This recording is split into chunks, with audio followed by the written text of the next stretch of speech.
4 November 1712 रोजी कान्होजींच्या आरमाराने मुंबईचे British governor William ऐसलाबी यांचे खाजगी जहाज अल्जेरिन पकडले.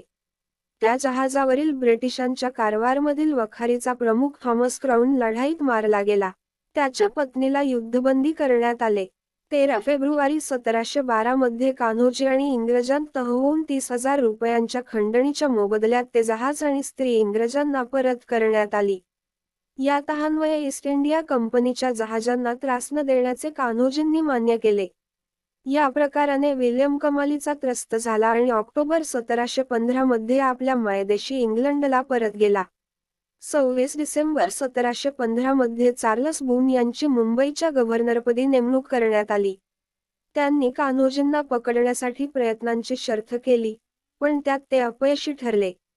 उलट कान्होजींनी 1718 मध्ये इंग्रजांची 3 व्यापारी जहाजे पकडली. इंग्रजांनी कान्होजींना समुद्री चोर म्हणून घोषित केले. कान्होजींनी मुंबई बंदराची पूर्ण नाकेबंदी करून ईस्ट इंडिया कंपनीकडून 8750 पौंडाची खंडणी वसूल केली.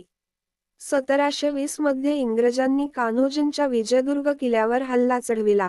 त्यांनी किल्ल्यावर तोफांचा जोरदार मारा केला, पण विजयदुर्गाची तटबंदी ते भेदू शकले नाही. हा हल्ला पूर्णपणे अपयशी ठरला व इंग्रजांनी पुनश्च मुंबईला माघार घेतली.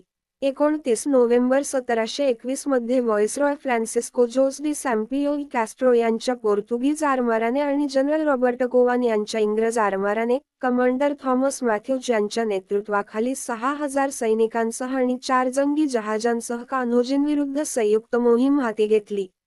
मेधाजी भाटकर आणि मैनक भंडारी या आपल्या अत्यंत कुशल आणि शूर सरदारांच्या सहाय्याने कान्होजींनी हा हल्ला पूर्णपणे परतवून लावला. या अपयशानंतर डिसेंबर 1723 मध्ये इंग्लंडला परतले. त्यांच्यावर देशद्रोहाचा आणि चाच्यांशी संधान बांधण्याचा आरोप ठेवून खटला चालविण्यात आला. याच दरम्यान गव्हर्नर बूनही इंग्लंडला परतले. बून मायदेशी परतल्यानंतर कान्होजींच्या मृत्यूपर्यंत पश्चिम सागरी किनाऱ्यावर शांतता राहिली. प्रमुख लढाया इ.स. 1702 कोचीनमध्ये 6 इंग्रजांसह काही जहाजांवर ताबा. इ.स. 1706 जंजिऱ्याच्या सिद्धीवर हल्ला आणि विजय. इ.स. 1710 ब्रिटिश लढाऊ जहाज गोडोल्फिनशी 2 दिवस झुंज दिल्यानंतर केनेरी बेटांवर खांदेरी कब्जा. इ.स. 1712 मुंबईचे ब्रिटिश गव्हर्नर विल्यम ऐसलाबी याचे खाजगी जहाज पकडले. 30,000 रुपयांच्या खंडणीनंतर सुटका. इ.स. 1713 ब्रिटिशांकडून 10 किल्ले हस्तगत. इ.स. 1717 ब्रिटिशांनी केनेरी बेटांवर केलेला हल्ला असफल. 60,000 रुपयांची खंडणी वसूल केली. इ.स. 1718 मुंबई बंदराची नाकेबंदी. येणाऱ्या जाणाऱ्या जहाजांकडून कर वसुली. इ.स. 1720 ब्रिटिशांचा घेरिया. विजयदुर्ग किल्ल्यावर हल्ला असफल. इ.स. 1721 अलिबागवर ब्रिटिश आणि पोर्तुगीज आरमाराचा एकत्रित हल्ला असफल.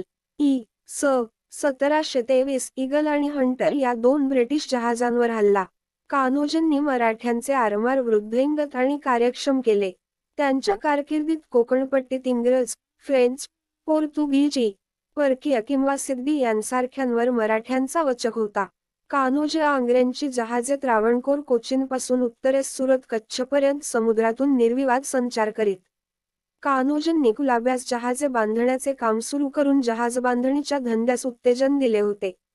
त्यांनी जहाजांना सुरक्षिततेची हमी म्हणून काही कर घेऊन परवाने देण्याचा यशस्वी उपक्रम युरोपीय सत्ताधाऱ्यांप्रमाणे चालू केला. त्यामुळे मराठ्यांचा व्यापार वाढला आणि मराठी सत्तेचा मान दढावला.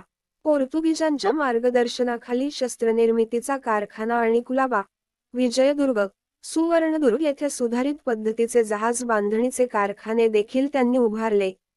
कान्होजींचा लढा धार्मिक आक्रमणाची धार कमी करण्यासाठीही होता. कान्होजी आंग्रे यांनी कोकणातील मंदिरांसह पंढरपूर, आळंदी, जेजुरी, तुळजापूर येथील देवस्थानांना इनाम व रोख देणग्याही दिल्या.